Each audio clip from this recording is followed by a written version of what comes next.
Okay, good morning everyone. Thank you very much for coming here. I'm going to talk to you a little bit about social media and the issues of body imagery and how things might have gotten much worse over the past few years.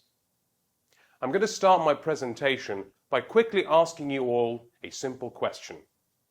Have you ever struggled with the reflection you see in the mirror?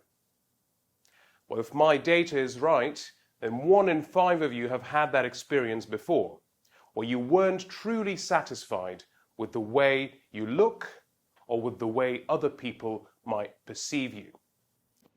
Now, speaking of young people, let us take a look at the data acquired from the NHS regarding eating disorder hospital admissions among people under 20. These numbers, unfortunately, have gone up since the start of the pandemic. And this connects to the point I was making earlier about how things have gotten worse.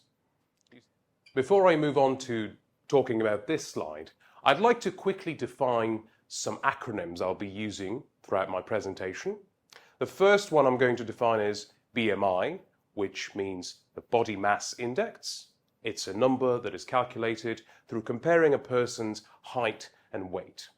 Another I'd like to define is CBT, which refers to, in this case, to cognitive behavioral therapy, a type of psychotherapy commonly used to. And now I'd like to leave you with one final thought.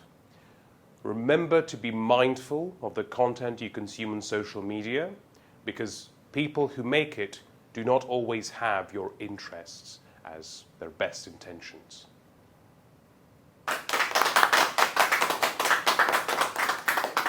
Right. Any questions then? Yes. I was wondering if you could tell me which reference helped you the most when you were coming up with your counter argument. That's a good question. Actually, I might be able to show you.